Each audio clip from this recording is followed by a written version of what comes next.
Today we are going to read subject verb concord. It is also known as subject verb agreement.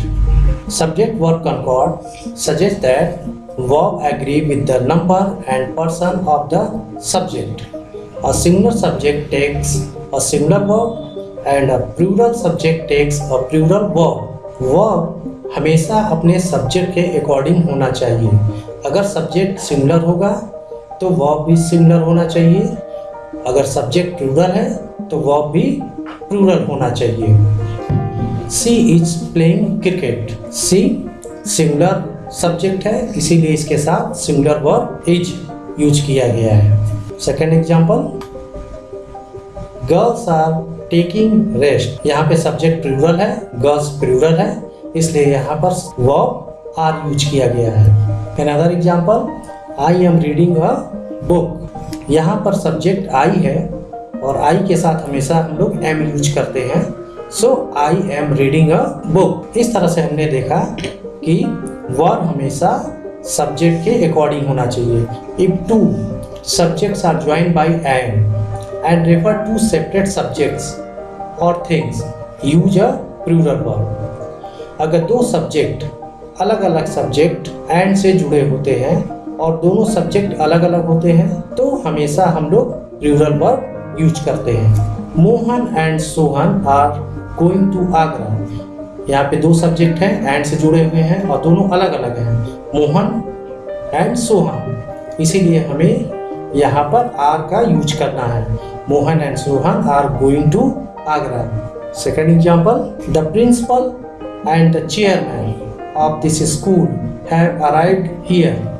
यहाँ पे principal और chairman दोनों अलग अलग person हैं, इसीलिए यहाँ पर हम प्लूरल वर्ब हैव यूज कर रहे हैं. The principal and the chairman of this school have arrived here. If two singular nouns joined by and refer the same person or thing, the verb must be singular. अगर दो singular subject and से जुड़े होते हैं और दोनों एक ही व्यक्ति के बारे में बताते हैं या एक ही चीज़ के बारे में बताते हैं तो वहाँ पर हम लोगों को सिंगुलर वर्ब यूज करना होता है. Let us see. The poet and singer is dead. यहाँ पे पोएट और सिंगर दोनों अलग अलग व्यक्ति नहीं है, दोनों एक ही व्यक्ति है. That's why we have to use here is. The poet and singer is dead. Exam में इस तरह से क्वेश्चंस पूछे जाते हैं तो आपको ध्यान रखना होगा कि अगर दोनों अलग अलग व्यक्ति हैं तो दोनों के साथ द यूज होगा. The poet and the singer. If two subjects together express one idea, singular verb is used. अगर दो सब्जेक्ट हैं और एंड से जुड़े हुए हैं और दोनों एक सिंगल यूनिट या सिंगल आइडिया एक्सप्रेस करते हैं तब आपको सिंगुलर वर्ब यूज करना होता है. Let us see. Bread and butter is essential for living. यहाँ पे ब्रेड और बटर दोनों अलग अलग चीज़ों का कॉन्सेप्ट नहीं है. Now, second example, 2 and 2 makes 4. If two or more singular subjects are connected by with, together with, and not, besides, not less than, singular verb is used. अगर दो या दो से ज़्यादा सिंगुलर सब्जेक्ट हैं और उनको with से, together with से, and not से, besides, not less than से कनेक्ट करते हैं, जोड़ते हैं तो सिंगुलर वर्ब यूज करते हैं. Let us see examples. She and not you is at fault. तो यहाँ पे दो अलग अलग सब्जेक्ट है, she and you, and it is connected by and not. That's why here we have to use is. We will take another example. The master together with the servant has left. यहाँ पर आप देखिए the master the servant इन दोनों को together with से connect किया गया है, इसीलिए यहाँ पर सिंगुलर वर्ब हैज यूज किया गया है। The master together with the servant has left. When two subjects are joined by as well as, the verb agreed with the first subject. जब दो सब्जेक्ट as well as से जुड़े होते हैं तो वर्ब हमेशा पहले वाले सब्जेक्ट के अकॉर्डिंग हम लोग लिखते हैं। Let us take example. He as well as his friends is hard working. तो यहाँ पे दो सब्जेक्ट है, he है और his friends है और दोनों सब्जेक्ट एज वेल एज से जुड़े हुए हैं। और जब एज वेल एज से जुड़े होते हैं दो सब्जेक्ट तो हमेशा वर्ब आपको फर्स्ट सब्जेक्ट के अकॉर्डिंग लिखना होता है। और यहाँ पे फर्स्ट सब्जेक्ट है ही, तो ही के अकॉर्डिंग यहाँ पे वर्ब है is. Now her friends as well as she are hard working. यहाँ पे दो सब्जेक्ट है, her friends as well as she, लेकिन फर्स्ट सब्जेक्ट जो है हर फ्रेंड्स है और हर फ्रेंड्स प्लूरल सब्जेक्ट है। सो हमें वर्ब भी फर्स्ट सब्जेक्ट के अकॉर्डिंग लिखना है। So we have to write here are hard working.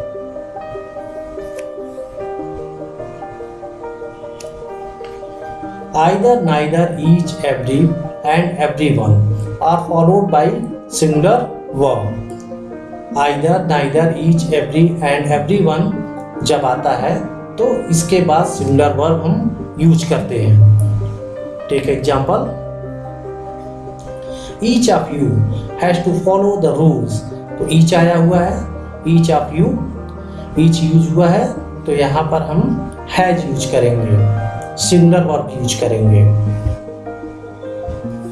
Another example, neither of the men was a thief. तो नाइदर यूज हुआ है यहाँ पर, इसीलिए यहाँ पर हम लोग सिंगुलर वर्ब वाज यूज कर रहे हैं। यहाँ पे देखेंगे तो नाइदर ऑफ मेन, मेन तो प्लूरल है लेकिन यहाँ पे नाइदर यूज होने की वजह से यहाँ पे हमें सिंगुलर वर्ब लिखना है। Neither of main was a thief. Everybody, somebody, nobody and anyone takes a singular verb. Everybody, somebody, nobody and anyone जब भी आता है तो इसके साथ हम लोग सिंगुलर वर्ब यूज करते हैं। Take example, nobody is perfect in this world। यहाँ पे nobody as a subject use हुआ है इसीलिए यहाँ पर हम लोग सिंगुलर वर्ब यूज कर रहे हैं, is. Nobody is perfect in this world। Take another example. Everybody likes his appreciation। Everybody subject as a use हुआ है यहाँ पे तो हमें यहाँ पर सिंगुलर वर्ब यूज करना है। Everybody likes his appreciation। If two subjects are joined by or, nor, either, neither, the verb agree to the subject nearest to it। अगर दो सब्जेक्ट और, नॉर, आइदर, नाइदर से जुड़े होते हैं तो हमेशा वर्ब उसके नियरेस्ट सब्जेक्ट के अकॉर्डिंग हम लोग लिखते हैं। Let us see the example, neither he nor his friends have arrived today. यहाँ पे दो सब्जेक्ट है बिकॉज तो हमें सब्जेक्ट जो है हिज फ्रेंड्स के अकॉर्डिंग और यहाँ पे पास वाला सब्जेक्ट है वो है हिज फ्रेंड्स तो हिज फ्रेंड्स के अकॉर्डिंग लिखेंगे तो यहाँ पर इसीलिए हैव यूज हुआ है। Neither he nor his friends have arrived today. She और her friends are to be blame. यहाँ पे दो सब्जेक्ट है और दो सब्जेक्ट है सी, हर फ्रेंड्स। यहाँ पे दो सब्जेक्ट सी, हर फ्रेंड और से जुड़े हुए हैं तो यहाँ पर हमें वर्ब जो लिखना है नियरेस्ट सब्जेक्ट के अकॉर्डिंग लिखना है। तो नियरेस्ट सब्जेक्ट यहाँ पे आप देख रहे हैं हर फ्रेंड्स है और अकॉर्डिंग टू हर फ्रेंड्स यहाँ पे वर्ब हमें प्लूरल लिखना है। That's why here is used are. She और her friend are to be blame. If a sentence starts with there, the verb agree with the number of the noun that follows. Let us take an example. There are 60 students in our class। जब भी sentence there से start होता है तो हमेशा verb उसके बाद में आने वाले नाउन के अकॉर्डिंग लिखते हैं। अगर नाउन ये प्लूरल होता है तो वर्ब हमेशा प्लूरल लिखेंगे आप। अगर नाउन सिंगुलर होता है तो वर्ब हमेशा सिंगुलर लिखेंगे। तो देयर आर 60 स्टूडेंट, तो 60 स्टूडेंट यहाँ पे प्लूरल है, that's why we have to write here are. There are 60 students in our class. There was a boy in the garden. अब यहाँ पे देखिए, यहाँ पर बॉय के अकॉर्डिंग आपको वर्ब लिखना है। तो बॉय सिंगुलर है तो इसीलिए यहाँ पर हमें वाज यूज करना है। तो there was a boy in the garden. If a relative pronoun begins with a clause, the verb follow its antecedent in number, gender and person. अगर रिलेटिव प्रोनाउन किसी क्लॉज से शुरू होता है तो वर्ब जो होता है हमेशा उसके पूर्ववर्ती नाउन के अकॉर्डिंग देते हैं। उस नाउन का जैसा नंबर होता है, जो जेंडर होता है और जो पर्सन यूज हुआ होता है, उसके अकॉर्डिंग हमें वर्ब लिखना होता है। हम इस एक एग्जांपल से इसको समझते हैं। Let us see, I know the woman who has lost the purse. अब यहाँ पर ये who has lost the purse, ये आप देख रहे हैं, ये एडजेक्टिव क्लॉज है। और यहाँ पर हु जो है, who has lost the purse, तो यहाँ पे वर्ब हमें जो है हु के ठीक पहले ये वुमेन आ रहा है और वुमेन के अकॉर्डिंग लिखना है।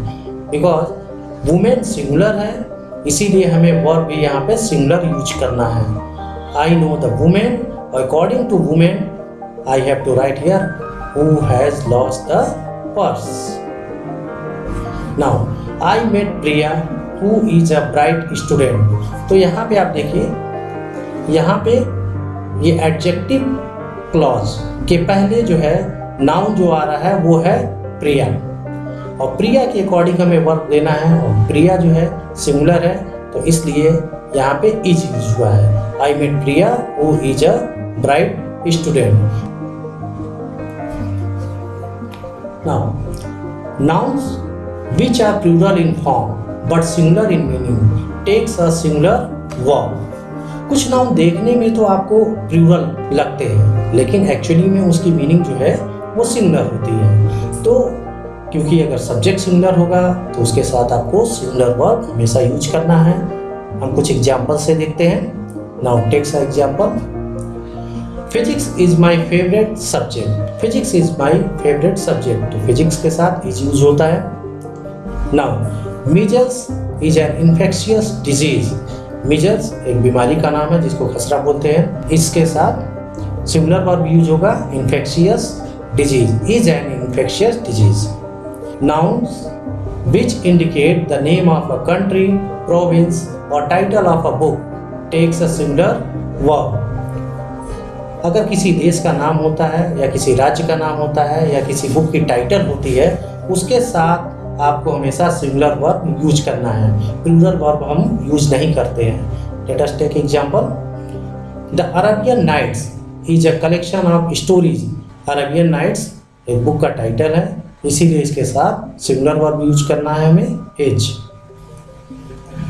Now West Indies is a group of island. West Indies ये कंट्री का एक नाम है और इसके साथ हमें जो है सिंगुलर वर्ब यूज करना है, इज।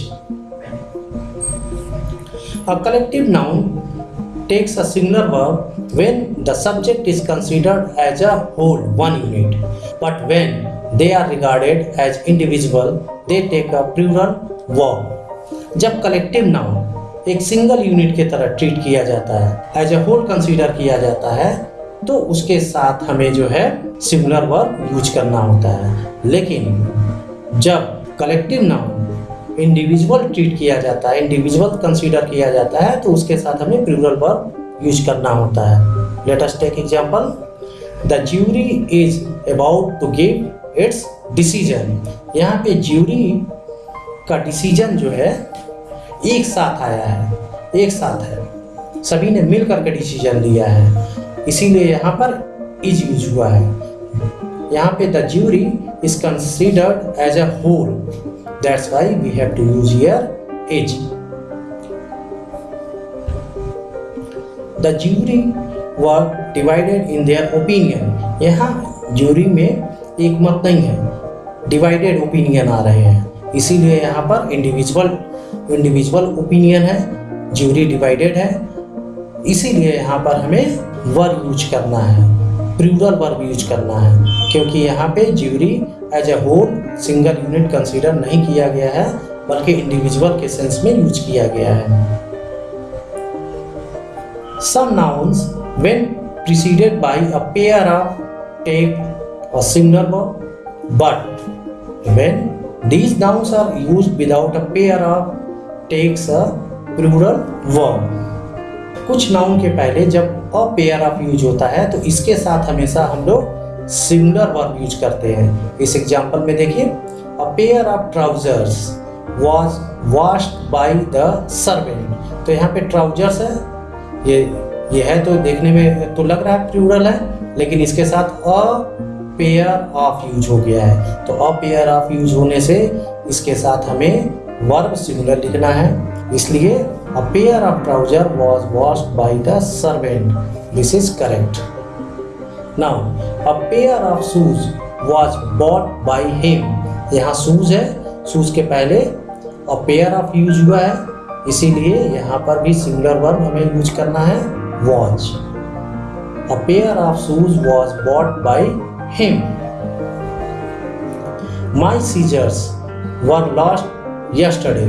अब यहाँ पे देखिए my scissors, scissors के पहले a pair of नहीं यूज किया हुआ है, इसीलिए my scissors के बाद जो वर्ब हमें लिखना है वो लिखना है प्लूरल।